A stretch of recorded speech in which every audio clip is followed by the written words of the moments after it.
Hello friends, आप सभी का स्वागत है इस वीडियो में। तो फ्रेंड्स बात करेंगे क्रिप्टो मार्केट न्यूज़ के ऊपर में। तो फ्रेंड्स अभी टाइम पर मार्केट में जो बड़ी अपडेट्स है उससे हम लोग कवर करेंगे, बट उससे पहले देखेंगे फ्रेंड्स मार्केट के सेंटीमेंट को, मतलब कि fear and greed index meter को। तो फ्रेंड्स आज के दिन जो ये मीटर देखने को मिल रही है आपको 26 पर है, मतलब इसी रेंज में पिछले कुछ दिनों से देखने को मिल रही है। तो फियर अभी भी मार्केट में बना हुआ है और ये तब तक बना रहेगा जब तक मार्केट जो है अपने आप को बियर मार्केट से हटाकर बुल मार्केट में ना ला ले, या फिर लगातार कुछ दिन मार्केट खूब अच्छा खासा पंप करे और अपना जो भी प्राइस रेंज है बीटीसी का उसको छोड़ के कम से कम उससे कुछ ज़्यादा हद तक ऊपर उठ जाए, तब जाके यहाँ पर जो आपको ये बियर मार्केट मतलब ये जो सेंटीमेंट फियर में बना हुआ है ये आपको थोड़ा बहुत यहाँ पर न्यूट्रल के पास आते हुए देखने को मिल सकता है। तो फ्रेंड्स अब बात करेंगे ओवरऑल मार्केट सिचुएशन अभी टाइम पर क्या बनी है, उसके बाद से न्यूज़ को कवर करेंगे। तो फ्रेंड्स बात करेंगे अगर ओवरऑल मार्केट कैप की, तो आप यहाँ पर देखो $860 बिलियन देखने को मिल रही है। वहीं 2.2 मतलब लगभग 2.5% करीब में है जो ग्रोथ आपको मार्केट में अभी बनी हुई है। तो फ्रेंड्स बात करते हैं सबसे पहले वाले न्यूज़ के ऊपर में। तो यहाँ पर देखो नाइजीरिया ने अनाउंस किया है अपनी नई जो कैश विड्रॉल रेस्ट्रिक्शंस है, मतलब वहाँ पर जो विड्रॉल का रेस्ट्रिक्शन चल रहा है तो उसी को लेकर फिर से कुछ नई अनाउंसमेंट निकल कर आई है नाइजीरिया में। अब यहाँ पे एटीएम की जो लिमिट है उसको कर दिया गया है लेस देन $44 पर डे, मतलब $44 से ज़्यादा आप एक दिन के अंदर में जो कैश विड्रॉल है एटीएम से वहाँ की आप नहीं निकाल सकते। अब यहाँ पर थोड़ा सा डिटेल्स में अगर आएँ तो यहाँ पर देखो जो नई डायरेक्टिव है फाइनेंशियल इंस्टीट्यूशंस के द्वारा, मतलब कि वहाँ की जो सेंट्रल बैंक है उसने ये चीज़ें जो है वहाँ की जो इंडिविजुअल मतलब वहाँ के जो सिटीजन है उनके लिए कहा है कि आप करीब करीब $222 पर वीक जो है निकाल सकते हो, उससे ज़्यादा अभी फ़िलहाल जो कैश है वो आप नहीं निकाल सकते हो। जबकि पहले थोड़ा सा इससे ज़्यादा इस अमाउंट को रखा गया था, लेकिन यहाँ पे इसको अब लिमिट किया गया है। कब से, तो लगभग कब तक ये इफेक्टिव रहेगा, तो ये जो पॉलिसी है आपको 9 जनवरी 2023 तक इफेक्टिव रहने वाला है। अब ये इसका रीज़न क्या होगा, तो फ्रेंड्स आपको पता है एटीएम में लिमिट कब लगाया जाता है, ये सब दिक्कत कंट्री के अंदर में कब आती है, जब कैश वगैरह को लेकर प्रॉब्लम हो जाती है और वहाँ की स्थिति थोड़ी सी दिक्कत में रहती है, तो हर किसी को पैसा मिले इसलिए कैश को लिमिट किया जाता है। इसका मकसद यही होता है। नहीं तो बहुत सारे लोग हैं जिनके पास बहुत सारा कैश है और वो एक ही बार में एटीएम को पूरा खाली कर सकते हैं, इतनी उनकी ज़रूरत रहती है, इसलिए लिमिट वगैरह कर दिया जाता है ताकि थोड़े अमाउंट निकाला जाए और वो थोड़ा थोड़ा अमाउंट सबके पास मतलब बराबर मिल जाए। तो फ्रेंड्स यहाँ पर देखो जो बैंक ऑफ स्पेन है ये बात करती है लॉन्च करने के लिए, और किस चीज़ की, तो जो इनकी wholesale CBDC digital token program है उसके बारे में ये बात करते हैं कि ये experimental wholesale CBDC digital token program जो है उसको लॉन्च करेंगे। तो फ्रेंड्स यहाँ पर थोड़ा सा नीचे आएंगे तो यहाँ पर अब उसी के बारे में डिटेल्स वगैरह चीज़ें यहाँ पे देखने को मिल रही है। तो फ्रेंड्स थोड़ा सा डिटेल्स में अगर हम लोग बात करें तो यहाँ पर देखो जो बैंक ऑफ स्पेन है वो क्या कर रही है, तो नज़र बनाए हुए है कि कौन कौन से ऐसे वहाँ की ऑर्गेनाइजेशंस हैं जो कि इंटरेस्टेड हैं, जो कि इस एक्सपेरिमेंट में या फिर इस जो टेस्टिंग है इनकी होलसेल सीबीडीसी की इसमें पार्टिसिपेट करना चाहते हैं, बैंक ऑफ स्पेन के साथ कोलैबोरेट करना चाहते हैं। अब ये जो इंस्टीट्यूशन है इन्होंने यहाँ पे क्लियरफाई किया कि जो नई प्रोग्राम है has no relation with the current investigation on a possible digital euro. अभी फिलहाल में जो वहाँ पे इन्वेस्टिगेशन चल रहा है जो डिजिटल यूरो को लेकर, मतलब कुछ चीज़ें स्टडी वगैरह, तो उससे ये जो नई प्रोग्राम है इसका कुछ लेना देना नहीं है। ये एक तरह से एक्सपेरिमेंटल होलसेल आपको जो वहाँ पे सीबीडीसी टोकन प्रोग्राम है और जो वहाँ पे डिजिटल यूरो का जो प्रोग्राम है ये दोनों डिफरेंट चीज़ें हैं, ऐसा वहाँ की गवर्नमेंट का कहना है। तो फ्रेंड्स यहाँ पर देखो बिटकॉइन और इथेरियम की टेक्निकल एनालिसिस की रिपोर्ट है। यहाँ पर बोला जा रहा है जो बीटीसी है वो लगभग 10 दिन की जो लो है, मतलब 10 दिन की इनकी प्राइस की बात करें तो अपने 10 दिन के लो पे ये चल रहे हैं। जैसे कि जो बियर्स हैं मार्केट के वो फिर से मार्केट के सेंटिमेंट पर हावी हो रहे हैं। बियर्स का मतलब, बुल्स का मतलब आपको पता है, जो लोग मार्केट में सेल करते हैं उसको बियर बोला जाता है, जो मार्केट में बाई करते हैं उनको बुल बोला जाता है। तो फ्रेंड्स अब फटाफट से नीचे आएंगे, दोनों के ही ग्राफ आपको देखने को मिल जाएंगे जैसा कि बीटीसी आप देख सकते हो। तो फ्रेंड्स यहाँ पर देखो लगातार जो मार्केट है आपको ये जो डिस्टेंस है इसके और इसके बीच में बना हुआ है, लेकिन ये जो अभी करंट पीरियड में चल रहा है इसका प्राइस ये आपको नीचे आ चुका है, जबकि बाकी सब में थोड़ा सा ऊपर देखने को मिल रहा था। तो वही यहाँ पे बोला जा रहा है कि बियर के अभी भी कंट्रोल में मार्केट यहाँ पर अभी भी बना हुआ है। यहाँ पर थोड़ा बहुत बूस्ट देखते हुए मार्केट को बीच में मिला था, आज से एक वीक पहले की बात करें करीब, लेकिन फिर से यहाँ पे मार्केट जो है अभी रेंज बाउंड में चल रहा है। तो फ्रेंड्स अब थोड़ा सा नीचे आते हैं तो यहाँ पर इथेरियम भी सेम आप देखोगे, मतलब उसकी भी ग्राफ इसी तरह से मिलता जुलता बीटीसी से देखने को मिलेगी। तो चलो एक नज़र उसे भी देखते हैं, उसके बाद से फिर हम लोग आगे बढ़ेंगे। तो फ्रेंड्स आप यहाँ पर देख सकते हो इथेरियम भी सेम, यहाँ पर ये भी एक रेजिस्टेंस और नीचे में सपोर्ट, और इसी दोनों जो प्राइस रेंज है मतलब कि 1300 और यहाँ पे $1200, इसी दोनों प्राइस रेंज के बीच में बना हुआ है। और इसका भी यहाँ पर देख सकते हो जो रेड कैंडल बना है काफ़ी नैरो, काफ़ी छोटा बॉडी के साथ बना हुआ है, और यहाँ पे बियर हावी होते हुए और यहाँ पर ब्रेकआउट का चांस बनता है, बट होगा या नहीं होगा ये कहा नहीं जा सकता है, ये डिपेंड करता है मार्केट के पोजीशन मतलब सिचुएशन पे। तो फ्रेंड्स यहाँ पर देखो ड्रोन्स और फर्टिलिटी और डेफाई, इसे आप कुछ कुछ मतलब समझ में आए, यहाँ तक तो नहीं आने वाली है, नीचे आएंगे सब कुछ समझ में आएगा। तो फ्रेंड्स यहाँ पर देखो बोला जा रहा है कि एक नज़र अलामीडा रिसर्च के जो मैसिव 5.4 बिलियन डॉलर पोर्टफोलियो के इन्वेस्टमेंट है, मतलब ये अमाउंट की बात की जा रही है कि इनकी जो पोर्टफोलियो है, पोर्टफोलियो किस चीज़ की, तो आपको पता है इन्वेस्टमेंट के ही पोर्टफोलियो के बारे में हम लोग बात करते हैं। और 5.4 बिलियन डॉलर जो है ये कहाँ कहाँ इन्होंने लगा कर रखा है। जैसा कि आपको पता है FTX का जो कोलैप्स हुआ, तो FTX अल्मेडा का मतलब जो चीज़ हुआ है उसके बाद से बहुत तरह की चीज़ें कुछ दिन पर FTX से रिलेटेड, अल्मेडा रिसर्च से रिलेटेड निकल कर आती रहती है। तो फ्रेंड्स अब यहाँ पे देखो बोला जा रहा है कि पिछले कुछ वीक की अगर हम बात करें तो यहाँ पर बहुत सारी इन्फॉर्मेशन रिवील हुई है जो कि किसके बारे में है, तो FTX और जो अल्मेडा रिसर्च की जो डिजास्टर मतलब जो कोलैप्स हुई है उसको लेकर है। अब यहाँ पे दिसंबर 6 की बात करें तो जो फाइनेंशियल टाइम्स है उन्होंने पब्लिश किया एक डॉक्यूमेंटेशन, मतलब कि एक आर्टिकल समझ लो, और वहाँ पे इन्होंने बोला, मतलब सॉरी यहाँ पर इन्होंने दर्शाया अल्मेडा की जो इन्वेस्टमेंट पोर्टफोलियो है, मतलब जो अल्मेडा कंपनी है इनकी इन्वेस्टमेंट, इनकी कहाँ कहाँ इन्वेस्टमेंट है इस कंपनी की, तो उसके बारे में कुछ चीज़ यहाँ पर खुलासा किया गया। तो ये कंपनी क्या किया है, तो लगभग $5 बिलियन 100 ऑफ इन्वेस्टमेंट, मतलब एक जगह नहीं, करीब करीब 100 से भी ज़्यादा अलग अलग इन्वेस्टमेंट है इनकी। अब यहाँ पर कुछ इनकी फंड्स की बात करें और कुछ चीज़ों की बात करें कि कहाँ कहाँ इन्वेस्टमेंट कर रखा है इन्होंने, तो यहाँ पर देखो काफ़ी ऑड इन्वेस्टमेंट है इनके पास। मतलब ऑड इन्वेस्टमेंट कहने का मतलब कि आप मान लो टेक कैटेगरी से बिलोंग करते हो और आपने खेती में पैसा लगा रखा है, तो थोड़ा अलग टाइप का पूरा कैटेगरी हो गया, इसलिए ऑड बोला गया है यहाँ पे। तो अब देखो यहाँ पे फर्टिलिटी कंपनी में इन्होंने इन्वेस्टमेंट कर रखा है जिसका नाम यहाँ पे ईवी नटाल है। एक ड्रोन मैन्युफैक्चरर कंपनी है जिसका नाम है ब्रिंक ड्रोन्स। तो इसी तरह से यहाँ पर बोला गया ऑड इन्वेस्टमेंट, क्योंकि ये एक ड्रोन कंपनी है, ये एक फर्टिलिटी कंपनी है और ये खुद क्या है तो आपको पता है। तो चलो फ्रेंड्स अब बढ़ते हैं अगले न्यूज़ के लिए। तो फ्रेंड्स यहाँ पर देखो ये बिगेस्ट मूवर की रिपोर्ट है जहाँ पे LTC, लाइटकॉइन और एटम को दिखाने वाला है, मतलब नीचे में रिपोर्ट में हम लोग देखने वाले हैं। यहाँ पर इन्होंने बोला कि इन्होंने अपने डिक्लाइन को एक्सटेंड किया और आगे बढ़ाया और 10 दिन के लो पे ये भी पहुंचे, जिस तरह से BTC इथेरियम भी 10 दिन के लो पे पहुंचे हुए हैं। तो फ्रेंड्स फटाफट से देखो यहाँ पे लाइटकॉइन है, यहाँ पर देखो ग्राफ इनकी, और यहाँ पे आप देख सकते हो ये लो पे पहुंचे हुए हैं। अगर 10 डे की इनकी बात करें तो 10 डे की सबसे जो लो प्राइस है उस पर अभी फिलहाल ये चल रहा है। अब नीचे आओगे तो फ्रेंड्स यहाँ पे एटम आपको देखने को मिलता है और यहाँ पर ये भी देखो सेम टू सेम ये भी 10 दिन के लो पर देखने को मिल रहा है। तो जैसा कि पता है कि मदर कॉइन जो है BTC जिस तरह से परफॉर्म कर रहा है उसी तरह से जो अल्टरनेट कॉइन है वो भी परफॉर्म कर रही है। तो फ्रेंड्स अगेन से ये वही वाली रिपोर्ट है, मतलब सेम नहीं है, टॉपिक सेम है, थोड़ा सा अलग है।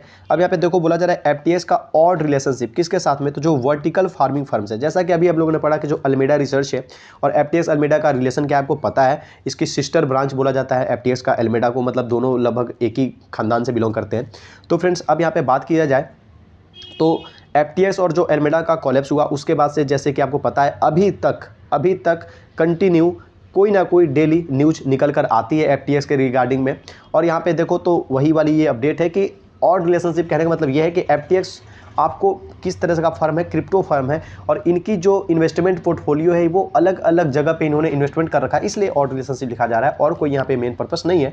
अब यहाँ पे देखो बोला जा रहा है कि जो एक्सचेंज बॉस रैन सेलेम्स और यहाँ पे कुछ अजीब सा नाम है, इसे छोड़ते हैं। तो यहाँ पे बोला जा रहा है कि 80 एकड़ का ये जो फर्म यहाँ पे निकल कर आता है, मतलब ये जो खेती रिलेटेड आपको यहाँ पे फर्म है। तो फ्रेंड्स यहाँ पर अब देखो कुछ लंबा चौड़ा ही डिटेल दिया गया जिसे हम लोग शॉर्ट में ऐसे ही पढ़ते हैं। जैसे अभी हम लोगों ने पढ़ा ये 5.4 बिलियन वाली इन्वेस्टमेंट जो कि लगभग करीब 100 अलग अलग इन्वेस्टिंग, मतलब इनकी लिस्ट अगर देखें तो अलग अलग छोटे छोटे 100 जगह इन्वेस्टमेंट इन्होंने कर रखा है। अब यहाँ पर उसमें से ये भी है आपको है, जैसे ड्रोन कंपनी था, उसके बाद से फर्टिलिटी कंपनी था। तो उसी तरह से यहाँ पे अब इसके बारे में वर्टिकल फार्मिंग जो है इसके बारे में एक्सप्लेन किया जा रहा है कि ये एक 80 एकड़ का फार्म है जो कि पार्टनरशिप में थे किनके साथ, तो ये जो शख्स आपको चेहरा यहाँ पे देखने को मिल रहा है और किसके साथ पार्टनरशिप में था, तो FTX का। तो चलो फ्रेंड्स अब बढ़ते हैं अगले न्यूज़ के लिए। तो फ्रेंड्स यहाँ पर देखो अब जाके काफ़ी दिनों बाद थोड़ी सी एक अच्छी पॉजिटिव न्यूज़ है, उतनी भी पॉजिटिव नहीं है बट पॉजिटिव न्यूज़ है क्योंकि आजकल न्यूज़ मिलता ही नहीं पॉजिटिव। तो फ्रेंड्स यहाँ पे देखो वॉल्फ ऑफ वॉल स्ट्रीट के जो जॉर्डन बेलफोर्ट है ये एक्सपेक्ट करते उम्मीद करते हैं कि जो बिटकॉइन है और इथेरियम है ये क्या करेगा, तो अगेन से ग्रो करेगा, अगेन से अभी की जो पोजीशन इससे हायर पोजीशन पे अपने आप को लाएगा। जबकि FTX का कोलैप्स हुआ है, इसके बावजूद इनका कहना है, इन्होंने खुद बोला कि FTX कोलैप्स के बावजूद बिटकॉइन और इथेरियम अपने आप को अभी से भी और ऊंचे वाले लेवल पर लेकर जाएगा। अब यहाँ पर देखो तो ये वॉल्फ ऑफ वॉल स्ट्रीट के जो जॉर्डन बेलफोर्ट है, अब यहाँ पे तो ये सेम लाइन है तो इसे हम लोग छोड़ते हैं। अब थोड़ा आगे बढ़ते हैं। अब इन्होंने बोला कि जो क्रिप्टो एक्सचेंज FTX का कोलैप्स हुआ ये तो एक तरह से स्कैम है, ऐसा इन्होंने लिखा है। फिर इन्होंने जोर देते हुए बोला कि इसका मतलब ये जो कोलैप्स हुआ, इसका मतलब ये नहीं है कि आप जो बिटकॉइन है उसको डिसरिगार्ड कर दें, मतलब एक तरह से पूरी नज़रअंदाज कर दें, या उसकी जो वैल्यू है, वैल्यू मतलब मैं कीमत की बात नहीं कर रहा, वैल्यू का मतलब वो जो है बिटकॉइन खुद में जो एक आपको जो अपना एग्जिस्टेंस रखता है उसको आप नकार नहीं सकते हो, ऐसा इनका कहना है। साथ ही साथ इन्होंने बोला कि ये जीरो जाएगा या फिर वर्थलेस है, इसकी कोई वैल्यू नहीं, वैल्यू नहीं है, कोई मूल्य नहीं है, ऐसा अगर आप सोचते हो तो ऐसा नहीं है, ऐसा इनका कहना है। तो फ्रेंड्स अब फटाफट से नीचे आते हैं, ये सारी चीज़ों को हम लोग नहीं देखेंगे, हम लोग थोड़ा नीचे आएंगे और चीज़ों को अच्छे से देखने की कोशिश करेंगे। तो फ्रेंड्स अगेन से जो हम लोगों ने अभी चीज़ देखा, यही सारी चीज़ यहाँ पर भी देखने को मिलता है, जिसको आप देख सकते हो। थोड़ा सा नीचे आते हैं तो यहाँ पर देखो, इन्होंने यहाँ पर रिकमेंड किया बिटकॉइन को और इथेरियम को होल्ड करने को लेकर। तो आप देखो, अभी जस्ट कल मैंने एक वीडियो बनाई थी, उसमें एक शख्स थे, एक किसी इंस्टीट्यूशंस के सीईओ थे, उन्होंने बोला कि आपके पास जितनी भी होल्डिंग है क्रिप्टो की, सेल करो, जल्दी से सेल करो। उसके बाद से उन्होंने वहाँ पे बोला कि FTX कोलैप्स हुआ है और ये ऐसा पहला नहीं है, आगे भी होगा। और फिर उन्होंने एक पॉइंट और बोली थी, उन्होंने बोला कि कोई चीज़ होती है, मतलब गलत जो पोर्टफोलियो होता है या गलत जो इन्वेस्टिंग होती है, जो गलत पोजीशन होता है, जैसे आपने ट्रेड लिया है और कोई गलत ट्रेड ले लिया, तो उनका कहना था कि गलत ट्रेड के लिए कभी भी टाइम गलत नहीं होता है, उसको आप कभी बेच सकते हो। जो ट्रेड आपने गलत लिया है उसके लिए लेट नहीं हुआ रहता है, देर नहीं हुआ रहता है, आप उसको कभी भी सेल कर सकते हो। तो अभी भी देर नहीं हुआ है, आप इसको सेल करो, क्योंकि इसको रखना कोई बेनिफिशियल है नहीं, इसको कुछ बेनिफिट है ही नहीं, अभी ही सेल करो, जो भी थोड़ा बहुत घाटा होता है उसको लेकर सेल कर दो। तो ये चीज़ कल निकल कर आई थी। तो यही होता है कि जैसा सिचुएशन होता है उस हिसाब से कई सारे लोग बात करते हैं। और बहुत बार जैसे कि समाज में हम लोगों ने देखा है, आप खुद देखो, अपने अगल बगल के देखो, आप प्रेजेंट में क्या हो, इसी को देख कर आपके फ्यूचर को डिसाइड करने वाले आपके घर में पेरेंट्स हैं, आपके रिलेटिव्स हैं, आपके फ्रेंड्स हैं। एक उसी शख्स को लोग बहुत सारी चीज़ें बोले रहते हैं कि ये लड़का कभी कुछ नहीं कर पाएगा, ये बेकार हो जाएगा, इसका कुछ नहीं हो सकता है। और आगे चल के जब वही लड़का 2 लाख 4 लाख रुपया कमाता है, या फिर किसी भी फील्ड में अपने आप को सक्सेस करा लेता है, तब वही लोग बोलते हैं कि मुझे पता था आगे चलकर ये सक्सेस करेगा और बड़ा नाम करेगा। वही सेम शख्स बोलता है जो कि एक समय में उस लड़का का बुराई करता था, उसके पीठ पीछे बोलता था कि ये कुछ नहीं होगा, ये फेल हो जाएगा। दोस्त सब भी ऐसे होते हैं जो कि आगे चल के बोलते हैं कि मुझे पता था मेरा दोस्त आगे चल के बहुत नाम करेगा। तो ऐसे ही लोग होते हैं कि अभी आपके प्रेजेंट को देख के भविष्यवाणी कर देते हैं, सब कोई अंतर्यामी बन जाता है, जबकि फ्यूचर किसी को पता नहीं होता है। तो फ्रेंड्स अब यहाँ पर देखो, इन्होंने बोला कि ये मानते हैं कि जो प्राइस है बिटकॉइन की और जो इथर की, वो आगे चल के इंक्रीज होगी। जबकि जो आपको पता है मार्केट में रिसेंट टाइम पर, अभी के टाइम पर क्रिप्टो मार्केट में सेल ऑफ चल रहा है और FTX का जो फॉल आउट हुआ है, ये दोनों चीज़ है। बट इन सभी के बावजूद ये जो है अपने आप को अगेन से ऊपर लेकर जाएगा। तो चलो फ्रेंड्स अब बढ़ते हैं अगले न्यूज़ के लिए। तो फ्रेंड्स यहाँ पर देखो, US सीनेटर जो है, इन्होंने बोला सैम बैंकमैन-फ्राइड को कि आप आंसर दें, जवाब दें FTX और एलमेडा रिसर्च के फेल्योर को लेकर। तो फ्रेंड्स थोड़ा नीचे आएंगे, डिटेल्स जो है उसके बारे में बात करेंगे। तो फ्रेंड्स यहाँ पे देखो, 2 congressional hearings will be held next week. 2 तरह की हियरिंग होने वाली है जो FTX और एलमेडा का कोलैप्स हुआ है उसके रिगार्डिंग में। अब यहाँ पे जो लॉ मेकर्स हैं, उन्होंने फॉर्मर FTX के जो CEO है सैम बैंकमैन-फ्राइड, इनको बोला है आप अपने आप को टेस्टिफाई करें, मतलब हमारे जो भी जवाब हैं उसके सवाल देने के लिए तैयार हो जाएं। 2 तरह की हियरिंग आपकी होने वाली है, आप उसके लिए प्रिपेयर रहें, आपको जवाब देना होगा आखिर ये सारी चीज़ें हुई कैसे। तो बस यही सारी चीज़ें आपको समझ में आई गई है, तो बस इसके बारे में ज़्यादा डिटेल में जाने की जरूरत नहीं है। तो फ्रेंड्स यहाँ पर देखो, केविन ओ लेरी जो है, इन्होंने यहाँ पे खुलासा किया कि FTX ने इनको पे किया है कितना, $15 मिलियन। $15 मिलियन इनको पे किया गया है कि आप क्या बने, तो आप स्पोक पर्सन बने। किसके लिए, तो एक्सचेंज के लिए। तो चलो फ्रेंड्स ये तो रही टाइटल। अब थोड़ा सा नीचे आते हैं तो अब बात करेंगे यहाँ पे जो डिटेल में चीज़ें दी गई हैं। तो यहाँ पर देखो, जो शार्क टैंक जो स्टार है केविन ओ लेरी, अब इन्होंने यहाँ पे रिवील किया है कि जो क्रिप्टो एक्सचेंज FTX, जो कोलैप्स्ड क्रिप्टो एक्सचेंज FTX है, उसने इनको क्या किया था, $15 मिलियन पे किया था कि आप हमारे स्पोक पर्सन बन जाए। अब यहाँ पे देखो, I put about $9.7 million into crypto, I think that's what I lost, I don't know, it's all at zero. अब यहाँ पे इन्होंने बोला, पहले तो इन्होंने ये बोला कि चलो जो क्रिप्टो एक्सचेंज FTX जो कि कोलैप्स अभी के टाइम पर हो चुकी है, इसने इनको पे किया था $15 मिलियन अपने स्पोक पर्सन, मतलब होता है ना कि आपको मैंने पैसा दे दिया कि आप मेरे साइड से बोलो या मेरे बारे में बोलो, मेरे बारे में बड़ाई करो या जो कुछ भी करो, तो उसी के लिए इनको पैसा दिया गया था। अब इन्होंने बोला कि जिसमें से इन्होंने क्या किया था, 9.7 मिलियन जो है लगभग क्रिप्टो में डाला। लेकिन अब इनका मानना है कि वो जो भी रकम है वो सब कुछ लगभग खो चुके हैं, सब कुछ इनका बर्बाद हो चुका है, अब इनको कुछ नहीं पता और लगभग जो भी कुछ था इनके पास सब कुछ जीरो हो चुका है, ऐसा इनका कहना है। अब थोड़ा नीचे अगर हम लोग आएंगे फ्रेंड्स, तो डिटेल्स में बहुत सारी चीज़ें आपको देखने को यहाँ पर निकल कर आएंगे सामने में।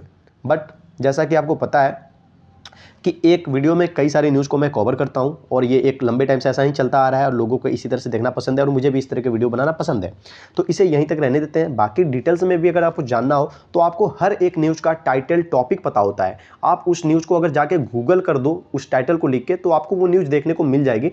देन आप उसको फिर कंप्लीटली अच्छे से पूरी डिटेल में पढ़ सकते हो। अब यहाँ पर इन्हीं का एक लाइन है, इन्होंने एडमिट किया कि it was not a good investment, कि ये एक अच्छा इन्वेस्टमेंट नहीं था। तो चलो अब तो ले डूबा है, अब इन्वेस्टमेंट अच्छा था नहीं अच्छा था वो तो अब कोई बात नहीं, क्योंकि आज से पहले तो किसी को पता नहीं था, मैं भी नहीं जानता था ना आप जानते थे कि एफटीएक्स अचानक से इस तरह से कोलैप्स होगा। तो यही चीज़ें होती है कि फ्यूचर में कल क्या होने वाला है आपके साथ मेरे साथ हम लोग नहीं जानते हैं। हम लोग प्रेजेंट के हिसाब से एक अनुमान और एक प्रोबेबिलिटी के हिसाब से काम करते हैं, चीज़ों को अंजाम देते हैं, अपनी तरफ से मेहनत करते हैं। तो चलो फ्रेंड्स, अब फटाफट से वीडियो को लाइक करो। आज थोड़ा बहुत डायलॉगबाजी हो गया तो उसके लिए, पसंद आया हो तो ठीक है, नहीं आया हो तो उसके लिए सॉरी। और चैनल पे जल्दी से नए हो तो सब्सक्राइब करो ताकि क्रिप्टो रिलेटेड अपडेट आपको टाइम टू टाइम मिले। मिलते हैं नेक्स्ट वीडियो में।